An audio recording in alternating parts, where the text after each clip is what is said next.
¿Qué tal? ¿Cómo están, colegas? Vi la lista de asistentes y estoy muy contento de que estamos representados casi toda Latinoamérica. A ver, por favor, levante la gente que viene de Nicaragua. Saludos a la gente de Nicaragua. Conocí su país en el 2011-2012, estuve con la DGRB en Nicaragua junto con Jorge Vargas. Levante la mano la gente que viene. Vi que hay gente que viene de Cuba. Muy bien, colegas cubanos, muchos gustos, bienvenidos. También la DGRB apoyando en Cuba a través de una oficina. Bienvenidos. La gente que viene de Bolivia, creo que había una eso. Perú. Bienvenidos. Bueno, y la gente de casa, los paraguayos. La mayoría muy bien, pues. ¿Se me fue alguna nacionalidad? El Salvador. ¿Dónde están los salvadoreños? Ecuador. No, bueno. ¿Ecuador también? Muy bien, bienvenidos a Ecuador. Perú creo que sí ya había mencionado, Perú y El Salvador. Muy bien, también tuve la fortuna de conocer El Salvador de la mano de Fedecases, una de las federaciones de cooperativas de ahorro y préstamo que se encuentran en muchas localidades en El Salvador. Qué bueno que nos encontramos entonces todos juntos el día de hoy para hablar acerca de temas interesantes, importantes del movimiento cooperativo. Y dado que somos tantos y nos encontramos de distintos países, me tomé la libertad de hacer un pequeño análisis, primero antes de entrar al tema de gobernabilidad, un análisis económico, macroeconómico acerca de los principales indicadores de cada uno de sus países, para que veamos desde un contexto amplio qué es lo que está sucediendo en Latinoamérica, para poder después entrar a aspectos más que tengan que ver con el tema de gobernabilidad de las cooperativas. Pero si no entendemos cómo nos estamos encontrando a nivel macro, es difícil entonces entrar a la parte más pequeña. Entonces, habiendo dicho eso, quiero comentarles que desde la perspectiva de la DGRB tenemos una misión, y esa misión es combatir eficazmente las causas que originan la pobreza. Y esto es un paquete muy complicado de realizar. Si se dan cuenta, nosotros vemos que no solamente existen 5 componentes principales para hacer eficaz ese combate hacia las causas que originan la pobreza, y esos 5 componentes lo pueden ustedes ver aquí en la pantalla. Y yo me quiero dedicar ahora solamente a 2 de estos 5 componentes. Es decir, para que un país como una nación pueda generar oportunidades para la gente, y generar oportunidades para todos y tener acceso económico a todos, digamos que esos son los 5 componentes principales. Me quiero adentrar al tema de modelo económico y estructuras sociales, y ahorita vamos a ver por qué. Y en el tema de modelo económico quiero que veamos qué es lo que está sucediendo en la realidad actualmente en Latinoamérica. Si ustedes ven esta gráfica, ven que está bajando las exportaciones de la región. Lo que estamos viendo es de que cada vez nuestras economías, desde Ecuador, Perú, a los 5 componentes que estaba mencionando, yo me quiero adentrar al tema del modelo económico y después a las estructuras sociales. Y en este aspecto, como les comentaba, ¿qué es lo que está sucediendo en la región en relación a, por ejemplo, a las exportaciones de todos los países de Latinoamérica? Como ven, estas son el crecimiento de las exportaciones desde el 2011. En el 2011 venían creciendo las exportaciones al 25%, pasando del 2011 al 2012, donde no hubo un crecimiento neto de las exportaciones en toda la región, pasando a una desaceleración de las exportaciones en el 2015 y 2016. De forma conjunta, estamos hablando que en el 2015, todo el 2015 hubo una desaceleración de las exportaciones casi del 15% en toda la región. Si vemos también qué es lo que estamos exportando en cada uno de los países, ustedes me pueden decir, la gente de Perú, qué es lo que se está exportando. Perú tenemos acá, estamos principalmente exportando cobre y oro. El total de las exportaciones en Perú, el 23% es cobre y el 19% es el oro. Por otro lado, ¿qué estamos exportando principalmente en Paraguay? Si lo vemos, Paraguay estamos, si no me impulsa Paraguay, joya. 30% de las exportaciones de Paraguay corresponden a soya únicamente. Los países latinoamericanos nos caracterizamos por ser exportadores de commodities, soya, cobre, oro, hierro, petróleo, gas. La gente de Bolivia, donde está nuestro colega boliviano, está exportando en gas, de todo lo que exporta, casi el 50%, la mitad de sus exportaciones son gas. Veamos, por aquí me dijeron Ecuador, ¿verdad? Ecuador, petróleo. El total de sus exportaciones, el 53% es petróleo. ¿Y qué otro en el país tenemos? Bueno, Perú, ya dijimos 23% cobre, oro 19%. Y en total, la importancia de los commodities, es decir, todos estos insumos básicos, vean la dependencia que existe en Venezuela, el 95%, o en el caso de Paraguay, el 87% de todo lo que se está exporta el país es hacia afuera. Lo que se está exportando son bienes primarios. Veamos en el caso también de Bolivia, el 85%. ¿Y qué implica eso? Que existe una gran dependencia a lo que está sucediendo en el extranjero. Es decir, que no somos economías cerradas. No podemos ver solamente lo que está sucediendo en nuestro país y olvidándonos de lo que está sucediendo en el exterior, sino que somos países que están interrelacionados. Y en ese sentido, tenemos que ver, aquí está, es la misma, una imagen similar, todos los países de la región, su Producto Interno Bruto y cuáles son sus variaciones. Entonces vemos como en el caso de Paraguay y Perú tienen una variación de, o sea, un crecimiento interesante del 3.73 ante 3% con base en información de 2016, pero vemos que otros países como Ecuador están en un decrecimiento de menos 5%, o Venezuela con menos 10%. ¿Qué pasa en el caso de Brasil? 3.6%, teniendo una economía paraguaya que está tan centrada también en las exportaciones en Brasil. Una desaceleración en la economía brasileña en algún momento también va a impactar también en la región. Y sin embargo tenemos otros países como Chile y Uruguay que están creciendo pero a unas tasas muy moderadas. Ya no tenemos las tasas de crecimiento que teníamos anteriormente en Perú del 7%, sino que el crecimiento está bajando. Y a cierta medida tiene que ver también con la dependencia que se tiene con los commodities. Veamos también inflación, en la mayoría de los casos está controlada. Pero si vemos en el caso, por ejemplo, de Ecuador, o de Venezuela o de Argentina, 30%, Venezuela 300%, eso obviamente tiene impacto en toda la región. Y si lo vemos ya por grupos de países, vemos que existen como 4 grupos específicos de países. Y Paraguay se encuentra en aquellos países todavía en el que se encuentran en un crecimiento, digamos, sostenido. Pero eso no quiere decir que no pueda llegar un momento en que se pueda desacelerar la economía paraguaya. Tenemos, por ejemplo, aquí, está en el grupo de Perú, Paraguay, que tiene tasas de crecimiento interesantes, y aquellos grupos que se encuentran realmente en una desaceleración económica. Y vemos que este grupo donde se encuentra Paraguay existe posiblemente, a diferencia de otros países, un buen entorno de negocios y un desempeño económico adecuado. Pero si vemos, por ejemplo, otros países de la región como Ecuador y Venezuela, podemos observar que existen importantes desbalances macroeconómicos y posiblemente crisis económicas profundas en las regiones. Y eso, ¿por qué se los menciono? Regreso a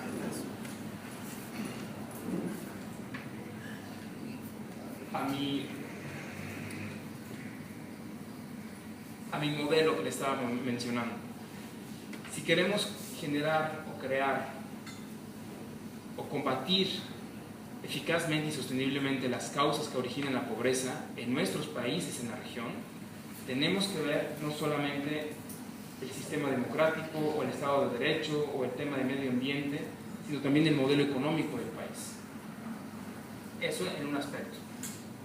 Pero algo muy importante, y por eso es que nos hemos reunido el día de hoy, tiene que ver, además de nuestro contexto macroeconómico y económico, nuestro modelo económico, que cada país es distinto. Hablemos, por ejemplo, de nuestros colegas en Cuba, tienen un sistema económico completamente distinto.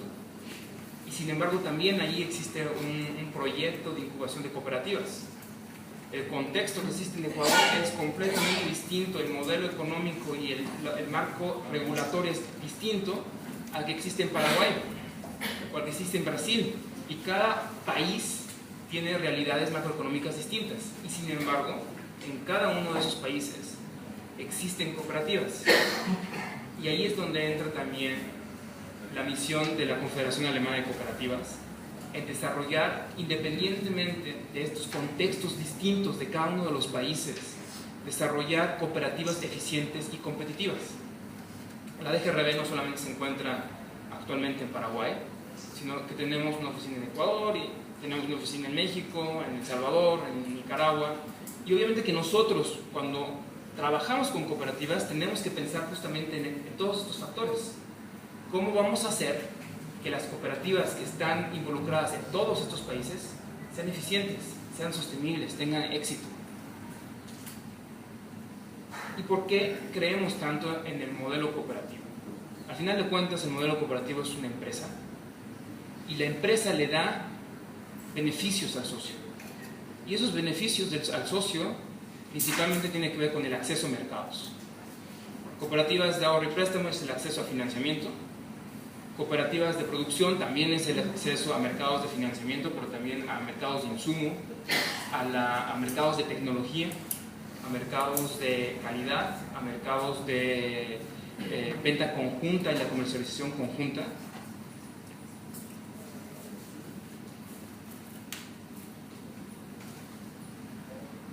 Y con eso, a través de las cooperativas, es que queremos llegar al socio.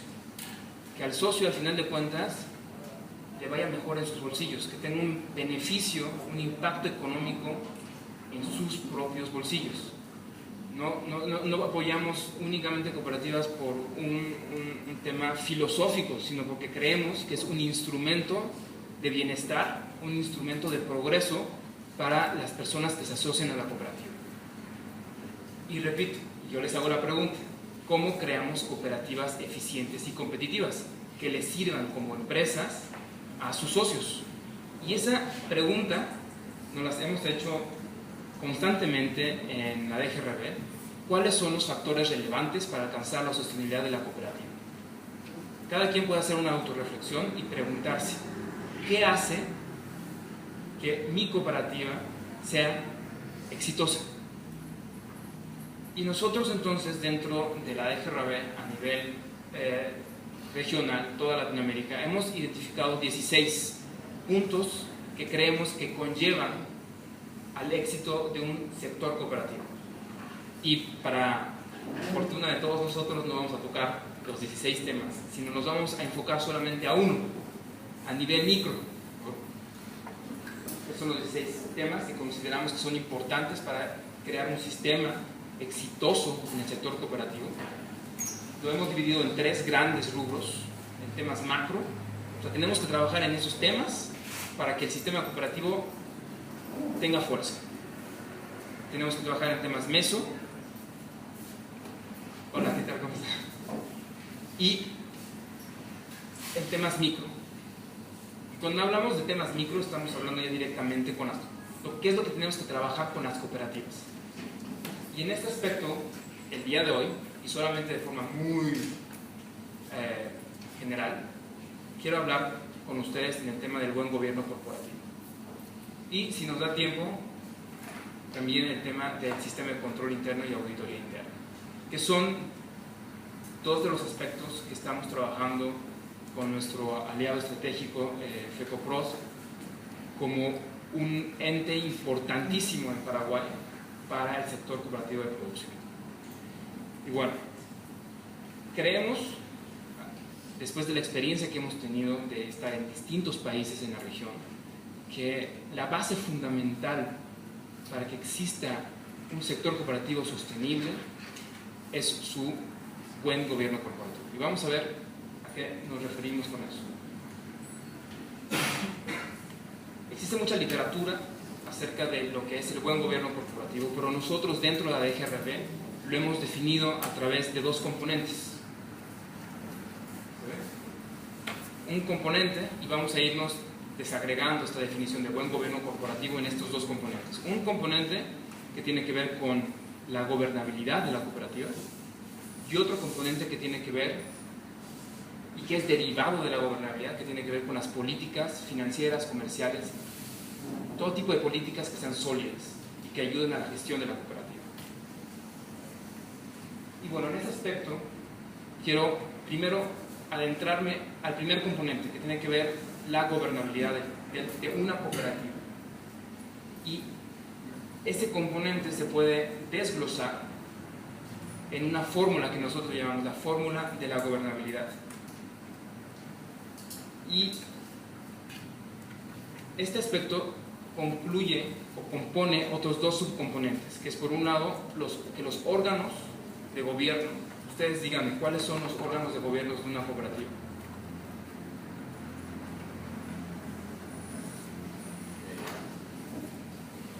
¿Perdón? Ok, la Junta de Vigilancia. ¿Y cuál de estos ustedes consideran que es el más importante dentro de una cooperativa?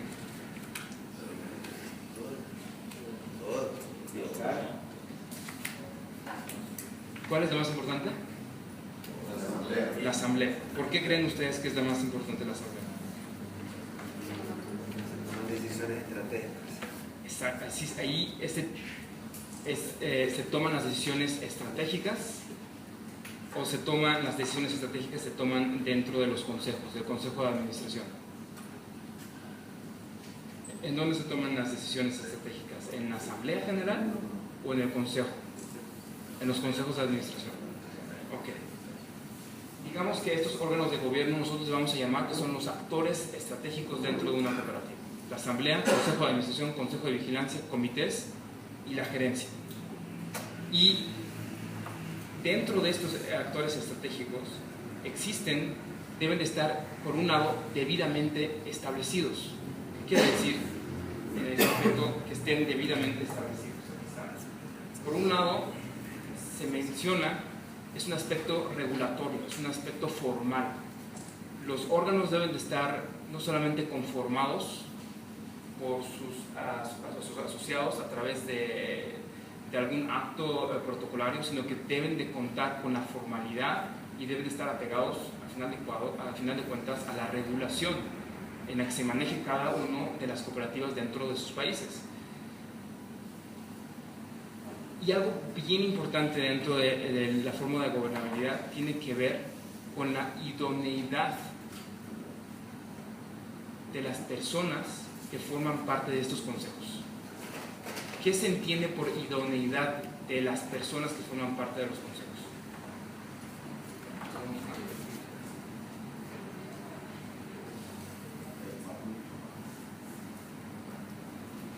Idoneidad que debe tomar decisiones de buena calidad, acertadas. Generar o crear, exactamente, crear decisiones de calidad. ¿Quiénes deberían de conformar, digamos, los consejos dentro de las cooperativas? En la realidad de sus países, ¿quiénes conforman los consejos de las cooperativas? Conocimiento y experiencia. Por un lado, uno menciona conocimiento, experiencia, algún otro aspecto importante de la gente que va a dirigir, que forma parte de los consejos. Tiene que tener liderazgo. Podríamos mencionar también que deben ser personas transparentes, que tienen que tener la voluntad de cooperar. Y algo bien importante también es el clima laboral dentro de los consejos. ¿Qué pasa cuando dentro de los consejos no existe un adecuado clima laboral? Cuando el consejo de administración se pelea con la junta de vigilancia, o cuando la junta de vigilancia y el consejo de administración se pelean o no están en armonía con la gerencia dentro de la cooperativa. Existen entonces desacuerdos dentro de la propia cooperativa. ¿Y qué considerarían ustedes en relación a la capacidad técnica de la gerencia? Nosotros consideramos, por un lado, que la interacción de los actores estratégicos es fundamental para que exista una buena gobernabilidad dentro de la cooperativa. Y cuando hablamos de idoneidad de los consejos y cuando hablamos de los requerimientos de los consejeros, no lo vemos principalmente como un aspecto técnico dentro de los consejos. El consejo debe principalmente tener voluntad de cooperar, tener voluntad de transparentar su gestión, voluntad de generar liderazgo y principalmente la voluntad de cooperar. Aspectos técnicos del consejo sí deben existir, pero tienen que ser básicos. El consejo debe tener conocimientos básicos en relación a la estrategia. Planeación estratégica como conocimiento básico es importante que tengan los consejeros. También temas como básicos de finanzas, de contabilidad, temas básicos legales. Pero al final de cuentas, la capacidad técnica la debe tener el gerente. El gerente de la cooperativa es un criterio indirecto que deriva de que los miembros del consejo entiendan y comprendan que teniendo un gerente fuerte, con capacidades técnicas, eso les va a permitir a los consejeros a tener un buen sueño por la noche. Es decir, el requerimiento técnico del gerente es un producto derivado de que los consejeros tengan entendimiento de que al momento de tener un gerente fuerte, técnicamente fuerte, el gerente va a buscar a su vez tener subgerentes importantes, o sea, unos subgerentes que tengan conocimientos técnicos.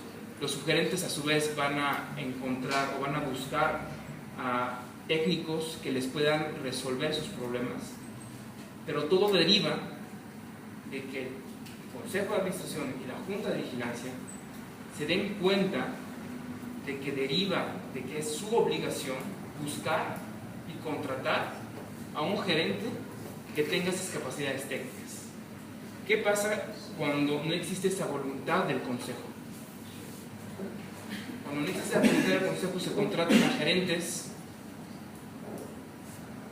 que están ahí solamente, pero que no tienen ningún poder ni de decisión ni de toma gerencial dentro de las cooperativas.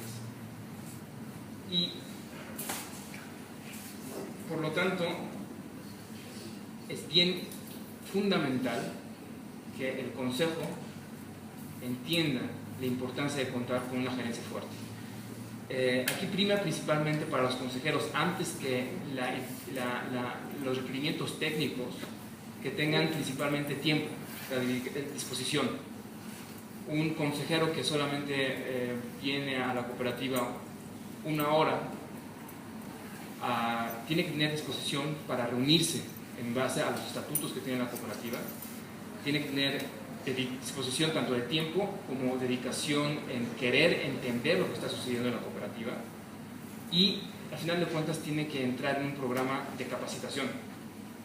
Y algo que la FECUPROD está haciendo a través de su academia justamente está enfocado a eso, a encontrar a los líderes del mañana dentro de los consejos para que lideren a las cooperativas y se capaciten en estos temas que estamos hablando, en temas de liderazgo, transparencia, voluntad de cooperar, pero principalmente el tema de la idoneidad moral, que sean personas que tengan esa calidad de querer transparentar lo que está sucediendo y que entiendan que requieren por lo tanto de una gerencia y de una gerencia fuerte dentro de las cooperativas. Y esto al final de cuentas, el tema de que se encuentren debidamente establecidos, reduce el riesgo legal dentro de las cooperativas. Si todo está en orden, si todo está en línea en relación a la regulación, reduces el riesgo legal de que llegue algún ente de gobierno y te quiera cerrar la cooperativa. Y por otro lado, si cuentas con un consejo con estas características, reduces el riesgo moral, que podríamos definir como aquel riesgo que deriva de acciones que podrían derivar de los consejos por cuestiones de dolo, que pueden derivar, por ejemplo, de cuestiones de fraudes.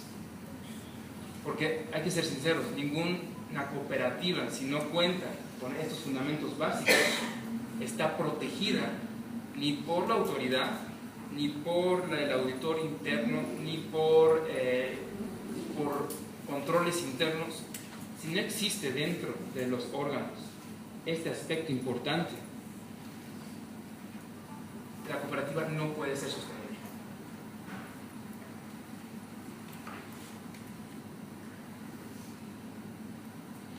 Por lo tanto, las personas que se encuentran dentro de los consejos, que actúan dentro de los órganos de gobierno, deben establecer los lineamientos de las políticas de la institución.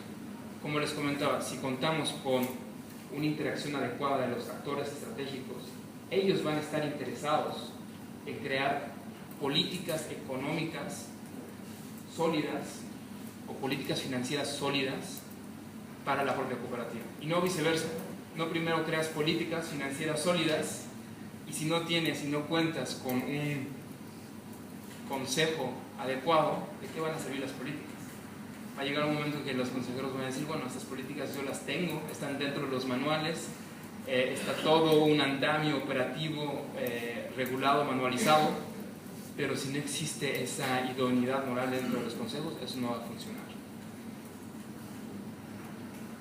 Y por eso quisiéramos, la DGRB siempre postula que de una buena gobernabilidad, aquí estamos establecidos, se va a derivar políticas financieras o económicas adecuadas.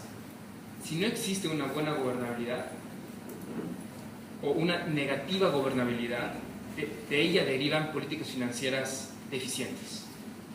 Y ahí empieza entonces el problema de la cooperativa.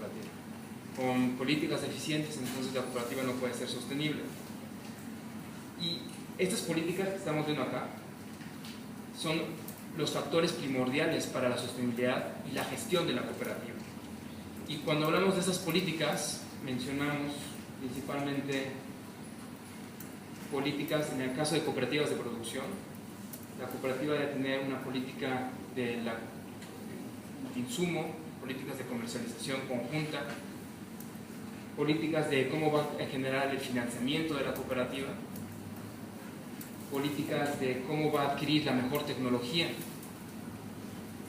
Y dentro de las políticas de financiamiento tenemos aspectos muy relevantes, por ejemplo, el tema de una política de cómo vamos a generar rentabilidad, cómo vamos a generar la suficiente liquidez para que la cooperativa esté funcionando, cómo se va a capitalizar la propia cooperativa, políticas como por ejemplo también de riesgos.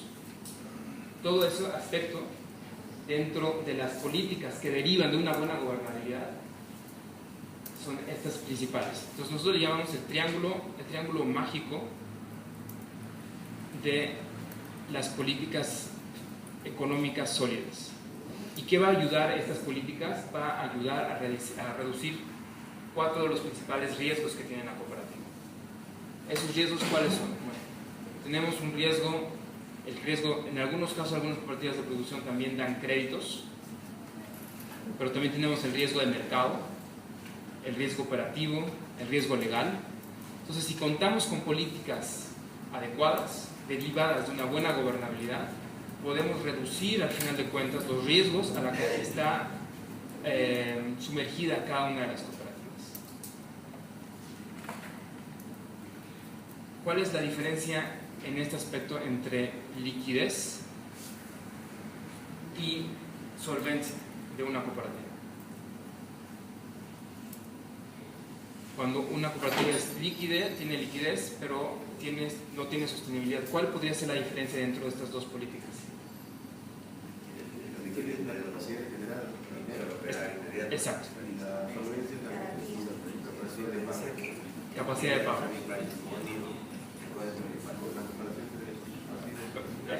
Para eso yo quisiera contarles un pequeño anécdota que una vez me contó un colega mexicano, que tiene que ver justamente con este aspecto, ¿no? Con estas políticas que les estoy mencionando, políticas financieras adecuadas en relación a rentabilidad, liquidez y capitalización de la cooperativa. este colega mexicano se encontraba, y puede ser que también sea un poco ficticia la historia, pero aún así se les quiero contar. Era un mexicano que, pues al final de cuentas, pues ganaba bien, no le iba mal, y un día se fue y se compró un ticket de la lotería y se gana el premio mayor. Con ese dinero, el premio mayor, entonces va, invita a todos sus colegas, se va a una cantina y llega con el gerente del negocio, del restaurante, de la cantina, y le dice: señor, he ganado el premio mayor, soy solvente, yo invito a todas las personas que se encuentran en el restaurante, y no solamente a todas las restaurantes, sino vámonos todos, vamos, yo invito porque tengo solvencia. Todavía no había cobrado el cheque que le habían dado la gente de la lotería, pero simplemente con los periódicos, el periódico había dicho: esta persona es la persona que ganó el premio mayor. Pues el gerente pues le dijo del restaurante: claro, adelante, pásale, nosotros invitamos, entren. Y entonces se armó toda una fiesta, un festín, terminaron hasta las 3, 4 de la mañana. Mi colega mexicano ya no sabía de dónde se encontraba después de tantas rondas de tequila que estuvieron consumiendo, y llegó un momento que era el momento de la verdad. Este colega mío era solvente porque tenía el respaldo del cheque, que había ganado el premio en la lotería, pero cuando llegó el momento de la verdad le dijeron: bueno, ponga el dinero, queremos que pague la cuenta. No, espere, es que yo mañana voy a tener dinero, no se preocupe, yo le voy a pagar. Ok, al siguiente día le creyó. Tiene que ver eso con la solvencia, tiene que ver con la idea de que la persona tiene capacidad de pago, pero en ese momento no tenía liquidez, no tenía dinero. Al siguiente día regresa otra vez con todos sus amigos, le dice el gerente: soy el ganador del premio. Se arma otra vez una gran fiesta, hasta que le dicen: bueno, señor, ya terminó la noche, pague. Como no pudo pagar, porque todavía no tenía dinero, entonces lo sacan de la cantina y le dan una gran paliza. Al siguiente día va, cobra el cheque, tiene ya $1 millón en el bolsillo, y va con el gerente y le paga. ¿Cuál era la diferencia de un día, de la noche anterior a la noche posterior? En la noche anterior tenía solvencia, pero no tenía liquidez, y al siguiente día tenía tanto solvencia como liquidez. Y uno de los aspectos donde existe el mayor problema de sostenibilidad de las cooperativas es que puede no tener liquidez la cooperativa, pero puede tener solvencia. Pero cuando se acaba la liquidez de una cooperativa, en ese momento termina, al final de cuentas, la sostenibilidad de la cooperativa. Entonces, si existe un consejo con gobernabilidad, va a crear no solamente políticas financieras como liquidez, rentabilidad, cómo voy a generar la liquidez de mi cooperativa, cómo voy a generar la rentabilidad, cómo voy a generar la capitalización, cómo voy a comercializar mis productos, qué precios le voy a poner a mis productos, sino que también tiene que ver temas, sobre todo en el tema de cooperativas de producciones, dónde voy a adquirir los insumos, dónde lo voy a comercializar, el tema de la tecnología. Blas me estaba comentando aspectos bien importantes como el tema de la tecnología para la certificación de los productos derivados de la leche. Todos esos aspectos son importantes que deriven, al final de cuentas, de una buena gobernabilidad dentro de los órganos de gobierno. ¿Y qué logra que tengamos una buena gobernabilidad dentro de la cooperativa? Bueno, la suma de gobernabilidad y políticas económicas sólidas es lo que llamamos el buen gobierno corporativo, y la suma de estos dos componentes le da beneficios al socio, y esos beneficios son los que al final de cuentas por las que trabajamos. Los beneficios son el mejoramiento de su producción, de los procesos de producción, también acceso a servicios financieros, productos de mejor calidad, mejor precio, acceso también a servicios financieros, y al final de cuentas lo que estábamos buscando y lo que habíamos mencionado es la sostenibilidad de la cooperativa. Pero quiero otra vez recalcar, si no existe este aspecto aquí, todo esto no funciona. Entonces, quiero recalcar que los consejos que están formados por personas idóneas van a buscar y contratar al profesional más apto para el cargo del gerente general, no solamente una marioneta, sino alguien que sea realmente apto para llevar a cabo la gerencia. Un gerente general idóneo va a poner a su alrededor a subgerentes más preparados en las jefaturas de sus áreas. Estos subgerentes van a contratar y querer trabajar con los mejores técnicos de su área.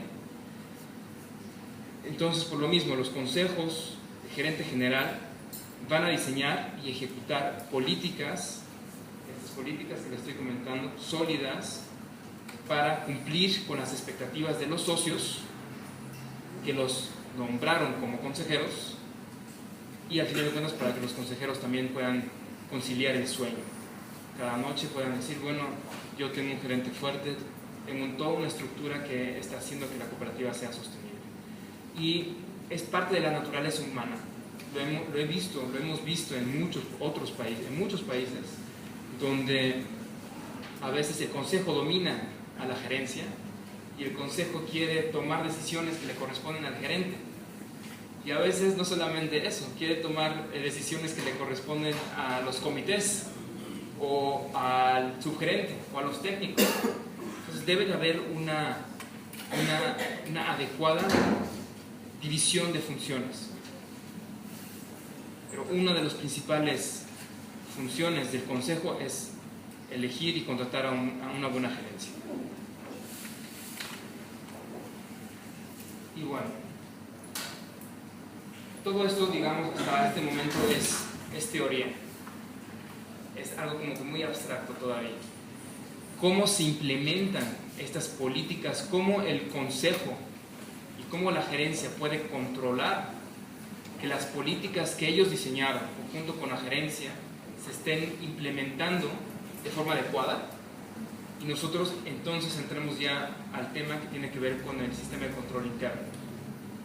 El sistema de control interno va a ayudar a que la gerencia cuente con un instrumentario idóneo para que las políticas que se crearon con el consejo y la gerencia se estén instrumentalizando a través de aspectos que tienen que ver con el control de las actividades de la cooperativa. Y bueno, el tema de mi charla era más que nada el tema de buen gobierno corporativo. El tema del control interno es el aspecto ya práctico del buen gobierno corporativo. ¿Cómo voy yo como consejero o como gerente a verificar, a dar seguimiento, a controlar que las políticas que yo definí se estén instrumentalizando de forma adecuada? Es un aspecto que nosotros ponemos mucho énfasis en que cuenten cada una de las cooperativas con un sistema de control. Y este sistema de control está compuesto a su vez de 5 componentes. No sé si tengo tiempo, ya me pusieron aquí los 10 minutos de... 5 minutos. Bueno, lo vemos acá. Son 5 componentes que forman parte del sistema de control interno. Si no existe sistema dicho de otra forma, si tenemos sistema de control interno y tenemos políticas adecuadas, pero no existe la idoneidad moral de los consejeros, de nada nos sirve todo eso. Por lo tanto, repetimos, el buen gobierno corporativo es fundamental, o la gobernabilidad de las cooperativas es fundamental para crear cooperativas sostenibles.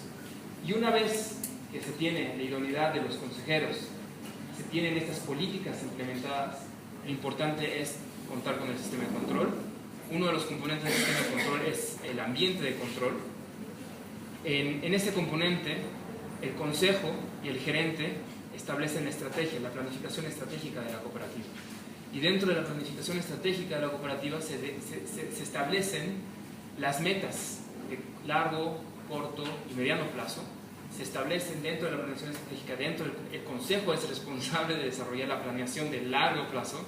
Ya no se tiene que meter en la operación, pero sí tiene que establecer la estrategia, tiene que establecer la misión. ¿Cuál es la misión de mi cooperativa? ¿Cuál es la visión? ¿Cuáles son sus valores? ¿Cuáles son las metas? ¿Cuáles son los límites de exposición de riesgo?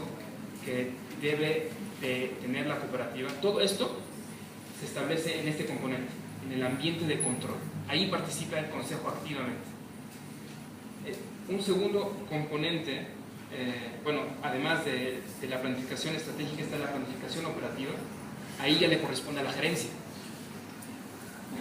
La gerencia, junto con sus subgerentes y con sus áreas técnicas, tiene que presentarle al consejo cómo va a cumplir con sus objetivos de largo plazo a través de, bueno, una planificación operativa. Y aquí, en este aspecto de la planificación operativa, la gerencia tiene que establecer toda una estructura organizacional, tiene que crear el organigrama, tiene que crear el plan operativo, tiene que crear los cargos, tiene que crear las funciones para llevar a cabo la planeación estratégica.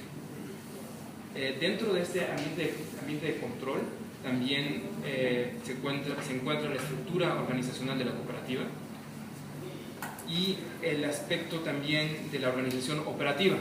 Eso ya no le corresponde al consejo, sino le corresponde a la gerencia con su personal operativo, de crear todo el respaldo documental de las políticas. Ahí estamos hablando entonces de la descripción de los puestos, las circulares, los catálogos, la línea de productos. Todo eso se establece en el primer componente, en el ambiente de control. Y una vez que se tiene establecido la planeación estratégica, la planeación operativa, la organización operativa, con todos sus manuales, con todos sus boletines, con todas sus estructuras, con todas sus guías, debe existir dentro del sistema de control interno el sistema de información contable y de la comunicación. Y aquí el sistema de información contable no solamente se trata de tener un sistema tecnológico informático, sino que se debe de tener una política de contabilidad que esté basada en las mejores prácticas o en las prácticas internacionales de la contabilidad aceptada por estándares internacionales. Digamos que eso se encuentra en el segundo componente del sistema de control: contar con un sistema de información contable y de comunicación adecuado. Y comunicación quiere decir que existe transparencia de la gerencia, de las subáreas, de estar reportando los resultados al consejo, pero se encuentra dentro de este segundo componente. Una vez que se tienen estos dos principales componentes, la gerencia debe de implementar actividades que controlen a la cooperativa. Y esas actividades de control se pueden dividir en actividades previas del proceso, las actividades de control durante el proceso y actividades de control después del proceso. Y estas actividades de control no las hace el gerente o el subgerente.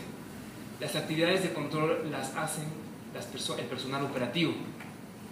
Cada persona dentro de la cooperativa le corresponde un control y es facultad de la gerencia crear esos controles para cada una de las personas que se encuentran en el nivel operativo de la cooperativa.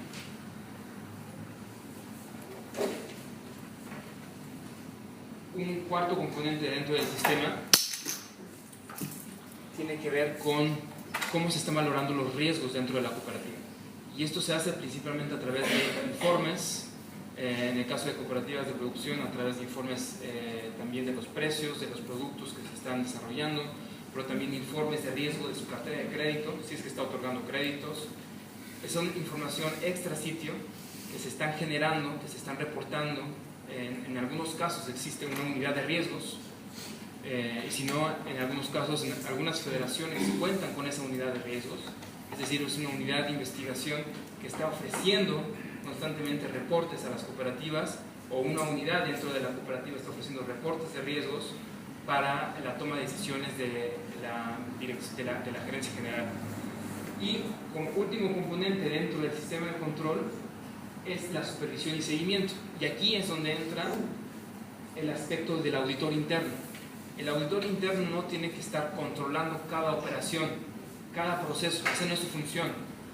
La función del auditor interno es la de supervisar posteriormente a que se generó el proceso.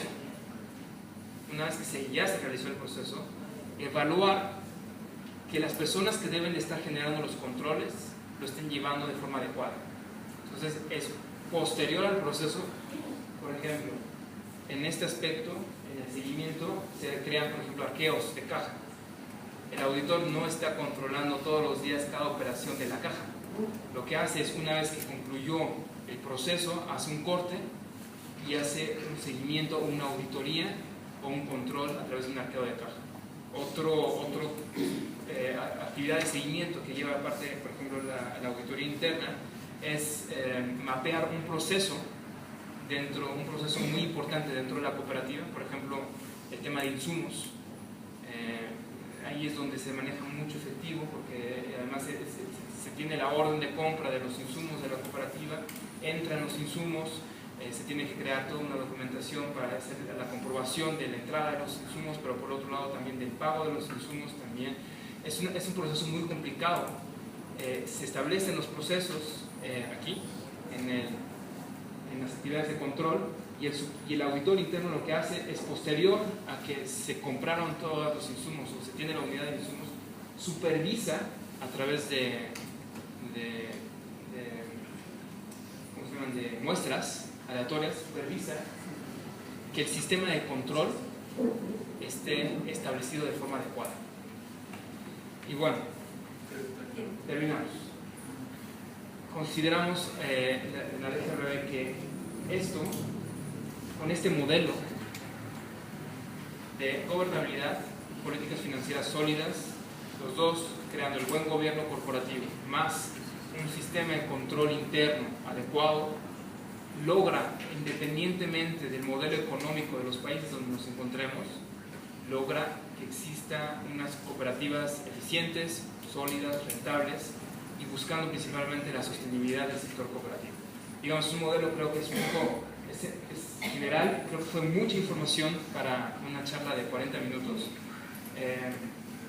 pero espero que haya algunos aspectos importantes acerca de lo que nosotros creemos que es importante para la sostenibilidad del sector cooperativo, que se lo lleven a sus países, y en cada uno de los países está la DGRB también, entonces se acerquen a la DGRB. Nuestros consultores son expertos en todos estos temas, y bueno, muchas gracias por su atención.